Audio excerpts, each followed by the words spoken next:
ایک دفعہ کا ذکر ہے کہ ایک جنگل میں ایک چونٹی رہا کرتی تھی۔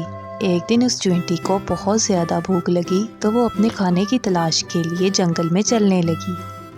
وہ ہر طرف گئی لیکن اسے کہیں بھی کچھ کھانے کو نہیں ملتا۔ چلتے چلتے راستے میں اس کو ایک نہر نظر آئی۔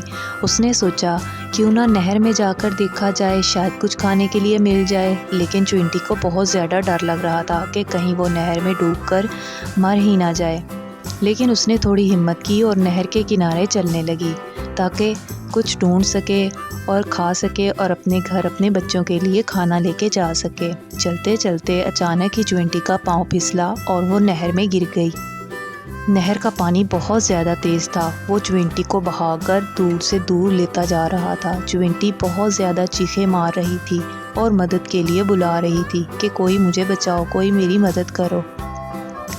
پانی میں قریب ہی ایک بڑا سا مگرمچھ بیٹھا ہوا تھا جو کہ چونٹی کو ڈوبتے ہوئے دیکھ رہا تھا، لیکن اس نے اس کی بالکل بھی مدد نہیں کی۔ وہ دوبارہ واپس پانی میں چلا گیا اور اپنے گھر چلا گیا، لیکن اس نے چونٹی کی کوئی مدد نہیں کی۔ چونٹی بیچاری چیختی چلاتی رہ گئی۔ پانی کی لہریں اسے دور سے دور لے کر جاتی جا رہی تھی۔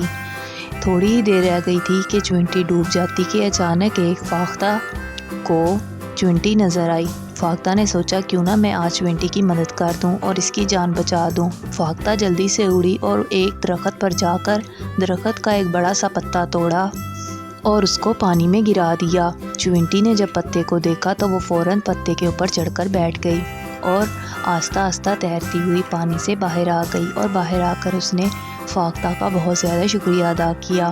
کہا تم نے مجھ پر احسان کیا ہے میری زندگی بچا کر، میں تمہارے احسان کا بدلہ ضرور اتاروں گی اور میں تمہاری اس نیکی کو ہمیشہ یاد رکھوں گی۔ اس کے بعد چونٹی اور وہ فاختہ دونوں بہت اچھی سہیلیاں بن گئیں۔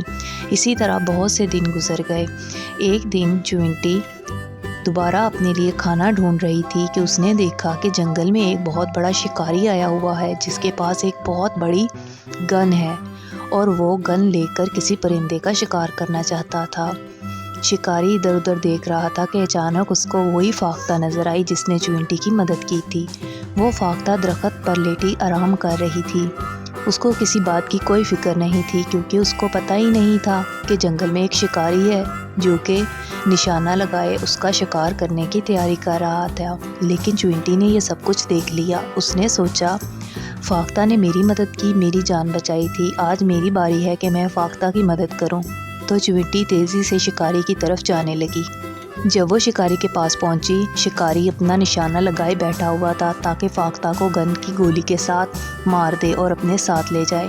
لیکن اس سے پہلے کہ شکاری اپنا نشانہ لگاتا، چونٹی نے اس کے پاؤں پر اتنی زور سے کاٹا کہ اس کا نشانہ ہل گیا، جس کی وجہ سے نشانہ صحیح سے فاختہ کو نہ لگ سکا اور اس